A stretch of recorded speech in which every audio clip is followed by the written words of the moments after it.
ಮಾನ್ಯ ಅಧ್ಯಕ್ಷರೇ, ಮಂಡ್ಯ ಜಿಲ್ಲೆ ಶ್ರೀರಂಗಪಟ್ಟಣ ತಾಲೂಕಿನ ಕೃಷ್ಣರಾಜಸಾಗರ ಅಣೆಕಟ್ಟಿನ ಬೃಂದಾವನ್ ಗಾರ್ಡನ್ ಪ್ರವೇಶಿಸಲು ಹಾಗೂ ಹಲವಾರು ಹಳ್ಳಿಗಳ ಸಂಪರ್ಕ ಕಲ್ಪಿಸಲು ಸೇತುವೆ ಹಾದು ಹೋಗಲು ಶುಲ್ಕ ವಸೂಲಾತಿ ಮಾಡುತ್ತಿರುವ ಬಗ್ಗೆ ಮಾನ್ಯ ಉಪಮಂತ್ರಿಗಳಿಗೆ ಗಮನ ಸೆಳೆಯಲು ಬಯಸುತ್ತೇನೆ. ಉಪಮುಖ್ಯಮಂತ್ರಿಗಳು. ಅಧ್ಯಕ್ಷರೇ, ಅವ್ರು ಕೇಳಿದ್ದಾರೆ, ಬಟ್ ಎಲ್ಲಿ ನಾವು ಎಲ್ಲ ಕಾಲದಲ್ಲೂ ಶುಲ್ಕ ವಸೂಲಿ ಆಗ್ತಿತ್ತು, ಎಲ್ಲಿ ನನಗೆ ಅರ್ಥ ಆಗ್ತಾ ಇಲ್ಲ.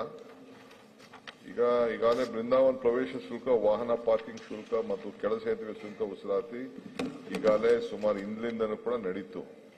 ಸೊ ಟೆಂಡರ್ ಕೂಡ ಕರೆದಿದ್ದೀವಿ, ಬಿಡ್ ಕೂಡ ಆಗಿದೆ. ನೀವು ಅದನ್ನ ಫ್ರೀ ಮಾಡಿ ಅಂತ ಹೇಳ್ತಾ ಇದ್ದೀರಲ್ಲ? ಇಲ್ಲ, ಫ್ರೀ ಮಾಡಿ ಅಂತ ಕೇಳ್ತಾರೆ ಮಾನ್ಯ ಉಪಮಂತ್ರಿಗಳೇ. ಈಗ ಅಲ್ಲಿ ಹಳ್ಳಿಗಳಿಗೂ ಹೋಗಕ್ಕೆ ಅದೇ ಬ್ರಿಡ್ಜ್ ಯೂಸ್ ಮಾಡ್ತಾರೆ, ಮತ್ತೆ ಬೃಂದಾವನ್ ಗಾರ್ಡನ್ ಹೋಗೋಕ್ಕೂ ಅದೇ ಬ್ರಿಡ್ಜ್ ಯೂಸ್ ಮಾಡ್ತಾರೆ.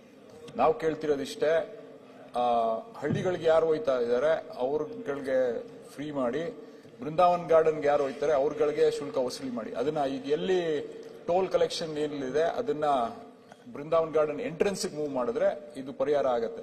ಇದು ಅಲ್ಲಿ ಮುಂಚೆ ನೀವು ಬೃಂದಾವನ್ ಗಾರ್ಡನ್ ಬಂದಾಗ ಈ ಒಂದು ವಿಷಯ ನಿಮ್ಮ ಹತ್ರ ಪ್ರಸ್ತಾಪ ಮಾಡಿದ್ವಿ. ಅವಾಗ ಬೋರ್ಡ್ ಮೀಟಿಂಗ್ ಅಲ್ಲಿ ಇಟ್ಟು ನಾವೇನಾದ್ರೂ ಬದಲಾವಣೆಗಳು ತರಬೇಕು ಅಂತ ಮಾಹಿತಿ ಕೊಟ್ಟಿದ್ವಿ. ಈಗಾಗಲೇ ಈಗ ನೀವು ಮಾಹಿತಿ ಕೊಟ್ಟಿರೋ ಪ್ರಕಾರ 17 ಕೋಟಿ 20 ಲಕ್ಷ ರೂಪಾಯಿ ವೆಚ್ಚದಲ್ಲಿ